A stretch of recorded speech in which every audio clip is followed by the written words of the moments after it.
Chapter 3. Not all that Mrs. Bennet, however, with the assistance of her 5 daughters, could ask on the subject, was sufficient to draw from her husband any satisfactory description of Mr. Bingley. They attacked him in various ways, with bare-faced questions, ingenious suppositions, and distant surmises, but he eluded the skill of them all, and they were at last obliged to accept the second-hand intelligence of their neighbour, Lady Lucas. Her report was highly favourable. Sir William had been delighted with him. He was quite young, wonderfully handsome, extremely agreeable, and, to crown the whole, he meant to be at the next assembly with a large party. Nothing could be more delightful. To be fond of dancing was a certain step towards falling in love, and very lively hopes of Mr. Bingley's heart were entertained. "If I can but see one of my daughters happily settled at Netherfield," said Mrs. Bennet to her husband, "and all the others equally well married, I shall have nothing to wish for." In a few days Mr. Bingley returned Mr. Bennet's visit, and sat about 10 minutes with him in his library. He had entertained hopes of being admitted to a sight of the young ladies, of whose beauty he had heard much, but he saw only the father. The ladies were somewhat more fortunate, for they had the advantage of ascertaining from an upper window that he wore a blue coat, and rode a black horse. An invitation to dinner was soon afterwards dispatched, and already had Mrs. Bennet planned the courses that were to do credit to her housekeeping, when an answer arrived which deferred it all. Mr. Bingley was obliged to be in town the following day, and, consequently, unable to accept the honour of their invitation, etc. Mrs. Bennet was quite disconcerted. She could not imagine what business he could have in town so soon after his arrival in Hertfordshire, and she began to fear that he might be always flying about from one place to another, and never settled at Netherfield as he ought to be. Lady Lucas quieted her fears a little by starting the idea of his being gone to London, only to get a large party for the ball, and a report soon followed that Mr. Bingley was to bring 12 ladies and 7 gentlemen with him to the assembly. The girls grieved over such a number of ladies, but were comforted the day before the ball by hearing that instead of 12 he brought only 6 with him from London, his 5 sisters and a cousin. And when the party entered the assembly room it consisted of only 5 altogether: Mr. Bingley, his 2 sisters, the husband of the eldest, and another young man. Mr. Bingley was good-looking and gentlemanlike. He had a pleasant countenance and easy, unaffected manners. His sisters were fine women with an air of decided fashion. His brother-in-law, Mr. Hurst, merely looked the gentleman, but his friend Mr. Darcy soon drew the attention of the room by his fine, tall person, handsome features, noble mien, and the report which was in general circulation within 5 minutes after his entrance, of his having 10,000 a year. The gentleman pronounced him to be a fine figure of a man. The ladies declared he was much handsomer than Mr. Bingley, and he was looked at with great admiration for about half the evening, till his manners gave a disgust which turned the tide of his popularity, for he was discovered to be proud, to be above his company, and above being pleased, and not all his large estate in Derbyshire could then save him from having a most forbidding, disagreeable countenance, and being unworthy to be compared with his friend.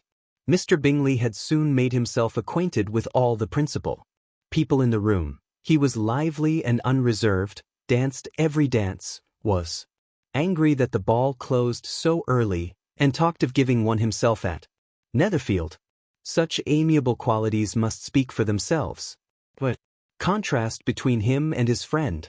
Mr. Darcy danced only once with Mrs. Hurst and once with Miss Bingley, declined being introduced to any other lady, and spent the rest of the evening in walking about the room, speaking occasionally to one of his own party. His character was decided.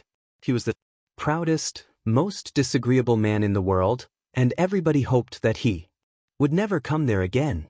Amongst the most violent against him was Mrs. Bennet, whose dislike of his general behavior was sharpened into particular resentment by his having slighted one of her daughters. Elizabeth Bennet had been obliged, by the scarcity of gentlemen, to sit down for 2 dances, and during part of that time, Mr. Darcy had been standing near enough for her to hear a conversation between him and Mr. Bingley, who came from the dance for a few minutes, to press his friend to join it. "Come, Darcy," said he, "I must have you dance. I hate to see you standing about by yourself in this stupid manner. You had much better dance." "I certainly shall not. You know how I detest it unless I am particularly acquainted with my partner. At such an assembly as this it would be insupportable. Your sisters are engaged, and there is not another woman in the room whom it would not be a punishment to me to stand up with. I would not be so fastidious as you are," cried Mr. Bingley, "for a kingdom. Upon my honor, I never met with so many pleasant girls in my life as I have this evening, and there are several of them you see uncommonly pretty." "You are dancing with the only handsome girl in the room," said Mr. Darcy, looking at the eldest Miss Bennet. "Oh, she is the most beautiful creature I ever beheld. But there is one of her sisters sitting down just behind you, who is very pretty, and I dare say very agreeable. Do let me ask my partner to introduce you." "Which do you mean?" And turning round he looked for a moment at Elizabeth, till catching her eye, he withdrew his own and coldly said, "She is tolerable, but not handsome enough to tempt me. I am in no humor at present to give consequence to young ladies who are slighted by other men. Good. Better return to your partner and enjoy her smiles, for you are wasting your time with me." Mr. Bingley followed his advice. Mr. Darcy walked off, and Elizabeth remained with no very cordial feelings toward him. She told the story, however, with great spirit among her friends, for she had a lively, playful disposition, which delighted in anything ridiculous. The evening altogether passed off pleasantly to the whole family. Mrs. Bennet had seen her eldest daughter much admired by the Netherfield party. Mr. Bingley had danced with her twice, and she had been distinguished by his sisters. Jane was as much gratified by this as her mother could be, though in a quieter way. Elizabeth felt Jane's pleasure. Mary had heard herself mentioned to Miss Bingley as the most accomplished girl in the neighborhood, and Catherine and Lydia had been fortunate enough never to be without partners, which was all that they had yet learned to care for at a ball. They returned, therefore, in good spirits to Longbourn, the village where they lived and of which they were the principal inhabitants. They found Mr. Bennet still up with a book. He was regardless of time, and on the present occasion he had a good deal of curiosity as to the event of an evening which had raised such splendid expectations. He had rather hoped that his wife's views on the stranger would be disappointed, but he soon found out that he had a different story to hear. "Oh, my dear Mr. Bennet," as she entered the room, "we have had a most delightful evening, a most excellent ball. I wish you had been there. Jane was so admired, nothing could be like it. Everybody said how well she looked, and Mr. Bingley thought her quite beautiful, and danced with her twice. Only think of that, my dear, he actually danced with her twice. And she was the only creature in the room that he asked a second time. First of all he asked Miss Lucas. I was so vexed to see him stand up with her. But however, he did not admire her at all. Indeed, nobody can, you know, and he seemed quite struck with Jane as she was going down the dance. So he inquired who she was, and got introduced, and asked her for the 2 next.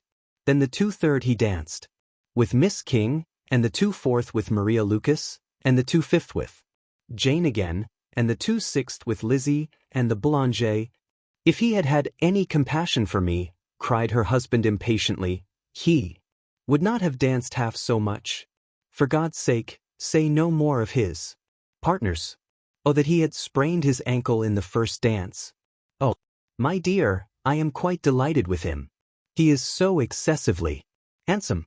And his sisters are charming women. I never in my life saw anything more elegant than their dresses. I dare say the lace upon Mrs. Hurst's gown." Here she was interrupted again. Mr. Bennet protested against any description of finery.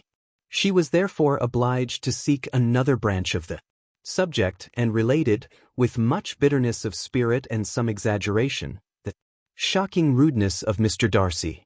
But I can assure you, she added, that Lizzie does not lose much by not suiting his fancy, for he is a most disagreeable, horrid man, not at all worth pleasing, so high and so conceited that there was no enduring him here, and he walked there, fancying himself so very great, not handsome enough to dance with. I wish you had been there, my dear, to have given him one of your set-downs. I quite detest the man,